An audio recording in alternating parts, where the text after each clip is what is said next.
नमस्कार, news India देख रहे हैं आप। मैं हूं आपके साथ नीतू गुप्ता। हमारी खास पेशकश मिस्टर चीफ मिनिस्टर। इसमें हम आपको बताते हैं कि आपके राज्य के मुख्यमंत्री आपके लिए कौन से बड़े ऐलान करने वाले हैं, कौन सी बड़ी सौगात आपके लिए लेकर आने वाले हैं, इसके अलावा कौन से अभियान वो शुरू करने जा रहे हैं। तो ऐसे में शुरुआत करते हैं इस शो की और सबसे पहले बात करेंगे छत्तीसगढ़ के मुख्यमंत्री की।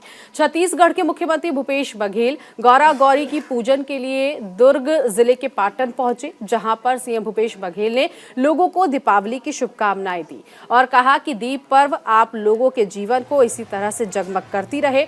मुख्यमंत्री बघेल ने कहा कि हर बार आप लोगों के बीच आकर मुझे बहुत खुशी महसूस होती है और दिवाली का आनंद आप लोगों के साथ साझा कर मन बहुत खुश हो जाता है। इसके बाद वहां पर मुख्यमंत्री ने पूजन कर प्रदेशवासियों की सुख समृद्धि की कामना की। फिर अपने हाथों पर सोटे की मार खाई। वीरेंद्र ठाकुर ने मुख्यमंत्री बघेल के हाथों पर परंपरा अनुसार सोटे से प्रहार किया। वहीं गढ़वा बाजा की सुमधुर ध्वनि के साथ कुम्हारी नगर लोक परंपरा और लोक जीवन की झलक दिखाई गई। इस दौरान बड़ी संख्या में लोग गांव की गलियों में उमड़े और उत्साह से भरे चेहरे पूजन अवसर पर नृत्य करते दिखाई दिए। मान्यता है कि गौरा गौरी पूजा के मौके पर सोटे से प्रहार से अनिष्ट टहलते हैं और खुशहाली आती है। मुख्यमंत्री भूपेश बघेल हर साल इस लोक अनुष्ठान में हिस्सा लेते हैं। मुख्यमंत्री ने इस मौके पर गौरा गौरी की पूजा की। इसके साथ ही नगर का भ्रमण किया और गांव की गलियों में पैदल घूम कर लोगों से मिले और दीपावली की शुभकामनाएं दी।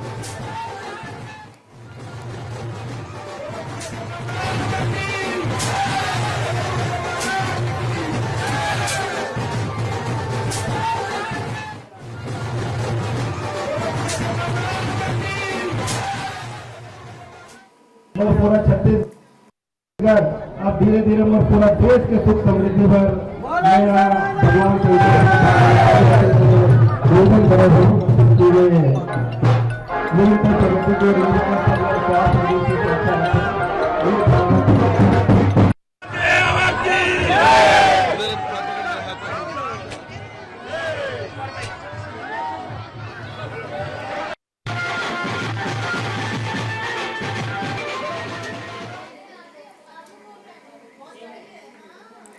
वरिष्ठ भाकपा नेता और बिहार विधान परिषद के 4 बार के सदस्य केदारनाथ पांडे का सोमवार को निधन हो गया था।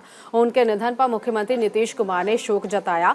केदारनाथ पांडे के निधन पर मुख्यमंत्री नीतीश कुमार ने कहा कि केदारनाथ एक कुशल राजनेता और समाज सेवी थे। उन्हें बिहार में शिक्षकों के हित के लिए काम करने वालों में सबसे बड़ा माना जाता है। उनके निधन से शैक्षणिक, राजनीतिक एवं सामाजिक क्षेत्र में क्षति हुई है। मुख्यमंत्री ने केदारनाथ की आत्मा की शांति के लिए भगवान से प्रार्थना की और उनके परिवार को सांत्वना दिया। दूसरी तरफ प्रदेश के राज्यपाल फागू चौहान और डिप्टी सीएम तेजस्वी यादव ने भी केदारनाथ पांडे के निधन पर शोक व्यक्त किया। आपको बता दें, 79 साल के केदारनाथ पांडे को ब्रेन हेमरेज के बाद गुरुग्राम के मेदांता अस्पताल में भर्ती कराया गया था, जहां पर सोमवार को उन्होंने आखिरी सांस ली। वो 2002 में उच्च सदन से सारण शिक्षक निर्वाचन क्षेत्र का प्रतिनिधित्व कर रहे थे। पांडे 1992 से बिहार माध्यमिक शिक्षक संघ के महासचिव भी थे और सक्रिय रूप से इंडियन पीपुल्स थिएटर एसोसिएशन और प्रोग्रेसिव राइटर्स एसोसिएशन से जुड़े थे।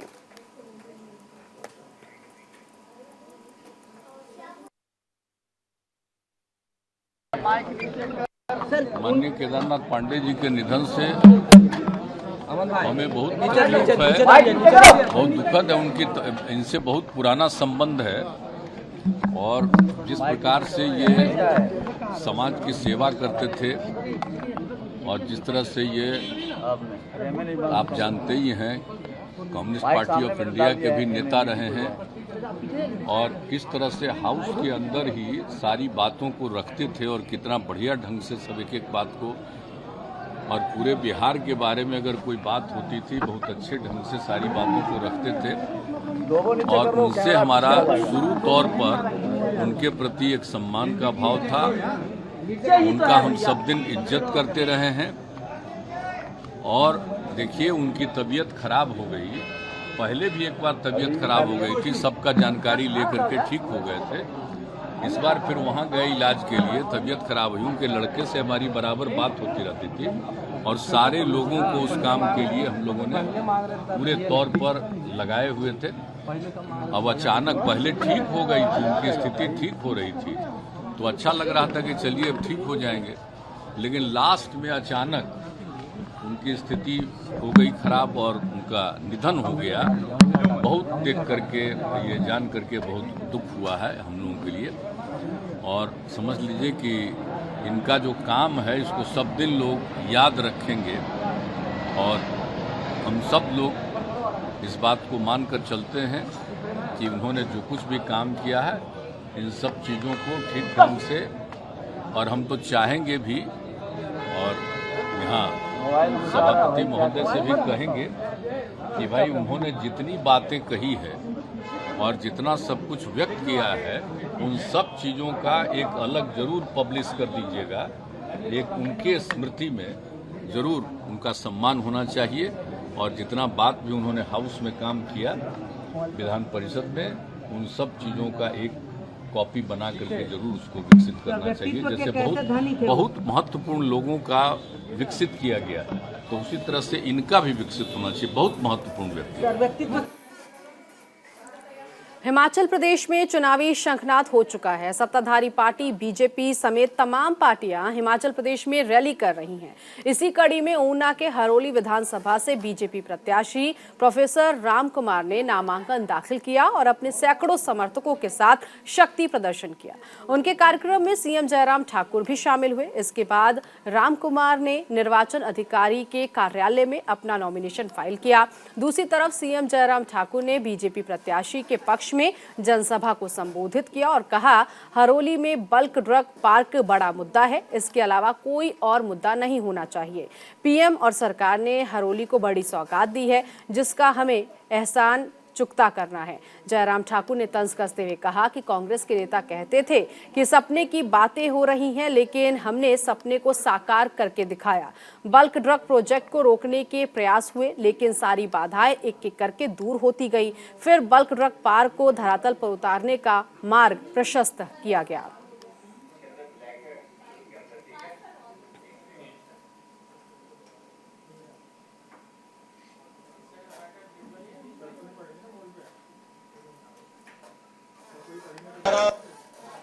माता की आज इस बहुत ही जोश और जुनून भरे कार्यक्रम में जहां आप लोग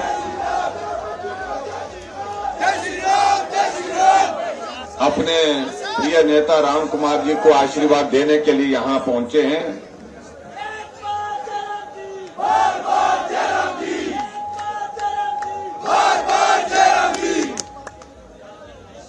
भारतीय जनता पार्टी के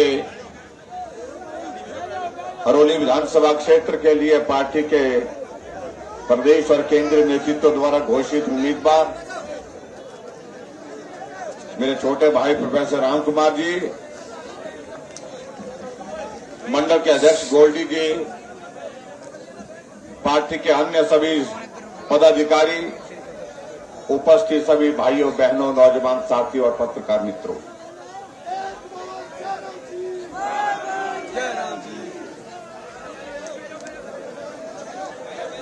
मैं हरोली विधानसभा क्षेत्र में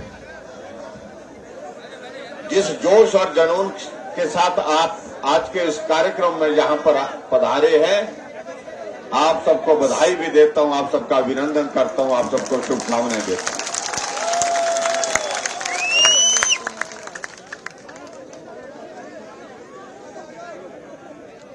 मैं आपके बीच में पहली बार नहीं, मैं कई बार इस विधानसभा क्षेत्र में इन 5 वर्षों में आया। आप सबका स्नेह मिला, आप सबका सहयोग मिला,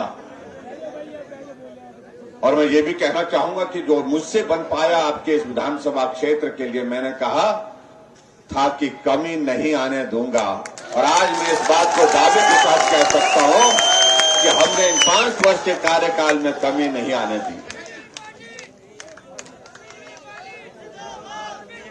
मैं देख रहा था राम कुमार जी भावुक भी हुए, क्योंकि बार बार इस क्षेत्र में एक नेताजी जो घूमते थे, जिनके शब्दों पर नियंत्रण उनका रहता नहीं है, और हमेशा इस बात को कहते हैं, हारना जीतना चला रहता है, और ये लोकतंत्र में एक ऐसी व्यवस्था है, इस व्यवस्था का सम्मान भी करना चाहिए, लेकिन हारा हुआ कभी हमेशा नकारा नहीं होता। इस बात को मैं बड़ा साफ कहना चाहता हूं।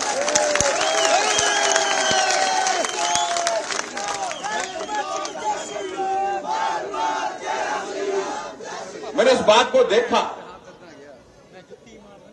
इन 5 वर्षों में, और बहुत करीब आकर के देखा। राम कुमार जी चुनाव नहीं जीत पाए थे,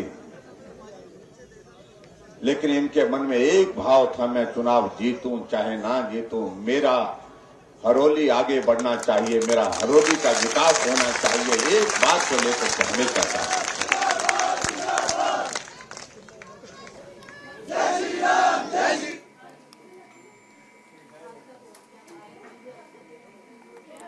इस साल का आखिरी सूर्य ग्रहण आइसलैंड से 2:29 पर शुरू हुआ था, जबकि भारत में ग्रहण शाम 4:29 से शुरू हुआ, जो शाम 6:09 पर खत्म हुआ। राजधानी दिल्ली समेत देश के अलग अलग हिस्सों में सूर्य ग्रहण देखने को मिला। इसी कड़ी में उत्तर प्रदेश के मुख्यमंत्री योगी आदित्यनाथ भी गोरखपुर तारामंडल स्थित नक्षत्रशाला में सूर्य ग्रहण देखने के लिए पहुंचे। उन्होंने यहां पर करीब 10 मिनट तक तारामंडल में लगे उपकरणों के जरिए सूर्य ग्रहण का अवलोकन किया। इस मौके पर उन्होंने कहा कि ये ब्रह्मांड की अद्भुत घटनाओं में से एक है। अमावस्या और पूर्णिमा के दिन ग्रहण की जो प्रवृत्ति रही है, उसी के क्रम में अमावस्या के अवसर पर आज सूर्य ग्रहण की घटना को देखने का एक मौका मिला। इस दौरान सीएम के साथ कई अन्य साधु, नक्षत्रशाला के लोग समेत अधिकारी मौजूद रहे। आपको बता दें कि सूर्य ग्रहण के बाद 8 नवंबर को चंद्र ग्रहण भी पड़ रहा है। ग्रहण लगने के 12 घंटे पहले से सूतक काल प्रभावी हो गया। भारत में सूतक काल सुबह में 4 बजे से शुरू हो गया। ग्रहण की वजह से गोवर्धन पूजा 25 अक्टूबर की जगह अब 26 अक्टूबर और भैया दूज 26 अक्टूबर की जगह 27 अक्टूबर को मनाई जानी है। दीपोत्सव भी इस साल 5 दिन की जगह 6 दिन तक चलेगा।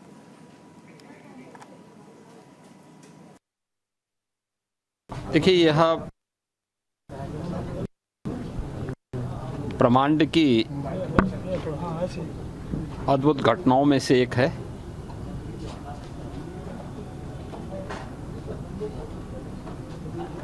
अमावस्या के दिन और पूर्णिमा के दिन जो ग्रहण की प्रवृत्ति रही है, उसी के क्रम में अमावस्या के अवसर पर आज सूर्य ग्रहण की घटना को यहाँ पर देखने का एक अवसर प्राप्त हुआ है। मैं स्वयं भी आया था, तो मेरी जिज्ञासा थी कि वास्तव में यहाँ पर ब्रह्मांड की इस अद्भुत घटना को कैसे देखा जाना चाहिए और किस रूप में क्या सावधानी रखी जानी चाहिए। तारामंडल गोरखपुर की ओर से इसकी व्यवस्था की गई थी। मुझे लगता है इस हमारे ब्रह्मांड में बहुत कुछ जानने और सीखने की जिज्ञासा है, और उसके बारे में जो रहस्य भरे पड़े हैं, उन रहस्यों को उद्घाटित करना बाकी है। और अगर उस पर हम सब हमारे इस फील्ड से जुड़े हुए विशेषज्ञ कार्य करेंगे, तो हम लोग मानव कल्याण के मार्ग को और अच्छे ढंग से प्रशस्त करने में सफलता प्राप्त हो सकती है। मैं केवल उसी जिज्ञासा के साथ आज यहाँ पर आया था। एक अच्छी व्यवस्था इन लोगों ने की थी यहाँ पे, इन सभी उस रहस्य को देखने के लिए भी। और हम लोगों ने देखा कि आंशिक सूर्य ग्रहण को हम लोगों ने देखा। इसके अलावा यहाँ पर क्या क्या गतिविधियाँ चल रही हैं, उसको भी अवलोकन किया है। यूपी के मुख्यमंत्री योगी आदित्यनाथ 2 दिवसीय दौरे पर गोरखपुर आए हुए हैं, जहां पर उन्होंने गोरखनाथ मंदिर के हिंदू सेवाश्रम में जनता दरबार लगाया। मौके पर मौजूद अधिकारियों को सीएम ने निर्देश दिया कि हर किसी के साथ न्याय होना चाहिए। जनता दर्शन में बड़ी संख्या में जमीन जायदाद और इलाज के मामले आए। मुख्यमंत्री ने जनता दर्शन में मौजूद अधिकारियों को जमीन की समस्या का समाधान जल्द से जल्द करने का निर्देश दिया। इसके साथ ही इलाज के लिए धन की मांग लेकर आए लोगों पर सीएम ने खास तौर पर ध्यान देने की बात कही। सीएम ने अधिकारियों से कहा कि आगे बढ़कर वो ये तय करे कि किसी भी व्यक्ति का इलाज धन के अभाव में रुकने ना पाए। आपको बता दें कि सीएम के जनता दर्शन कार्यक्रम में बिहार से भी कुछ फरियादी पहुंचे थे। बिहार से अपनी समस्या लेकर आई ऐसी ही एक महिला की बात सुनने के बाद सीएम ने उन्हें अपने काम के लिए अपने राज्य में भी आवेदन करने की सलाह दी। इसके साथ ही उन्होंने महिला का प्रार्थना पत्र लेकर मदद का आश्वासन दिया। सीएम ने 100 से ज्यादा लोगों की समस्याएं सुनी। तो जनता दरबार आज मुख्यमंत्री योगी आदित्यनाथ ने लगाया। गोरखपुर में ये जनता दरबार की तस्वीरें आप देख सकते हैं, जहां दूर दराज से लोग पहुंचे थे। महिलाएं भी पहुंची थी अपनी अपनी समस्याओं को लेकर। कई लोग ऐसे थे जो कि पैसे नहीं होने की वजह से इलाज नहीं करा पा रहे थे। ऐसे लोगों का इलाज ना रुके, इसके लिए मुख्यमंत्री ने वहां मौजूद अधिकारियों को कहा कि धन के अभाव में किसी का भी इलाज नहीं रुकना चाहिए।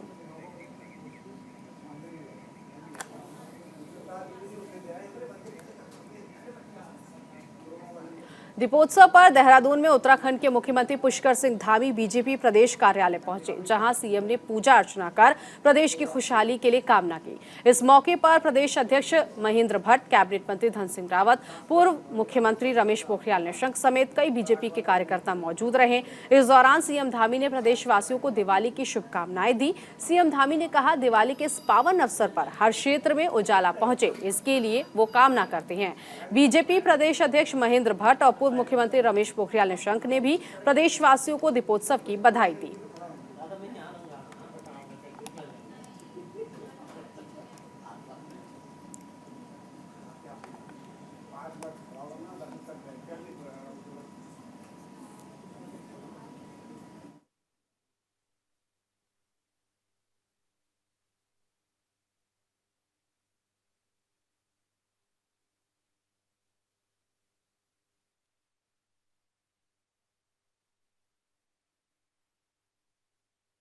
की शुभकामनाएं देता हूं और प्रभु भगवान श्री राम जी से प्रार्थना करता हूं कि सब जगह दीपक पहुंचे, रोशनी पहुंचे, सब जगह पर सब सुविधाएं पहुंचे, सब प्रकार का विकास पहुंचे और जहां अंधेरा है वहां भी उजाला पहुंचे। सबके जीवन में मंगल हो, सबके जीवन में समृद्धि हो, हमारा प्रदेश आगे बढ़े। हमारे देश के यशस्वी प्रधानमंत्री मोदी जी के नेतृत्व में एक नया भारत बनाने का काम कर रहे हैं, एक नया भारत बनाने का काम कर रहे हैं। एक भारत श्रेष्ठ भारत की जो उनकी कल्पना है, माँ लक्ष्मी की कृपा, भगवान राम की कृपा से यही साथ ही दिन प्रदेश। तो उत्तराखंड में भी हर्षोल्लास के साथ दिवाली का उत्सव मनाया गया। मुख्यमंत्री ने भी दिवाली उत्सव मनाते हुए लोगों से ये कामना की कि वो भी सुख समृद्धि की कामना करें और प्रदेश में खुशहाली आए। चलिए, इसी के साथ इस खास पेशकश में अभी के लिए बस इतना ही। नमस्कार।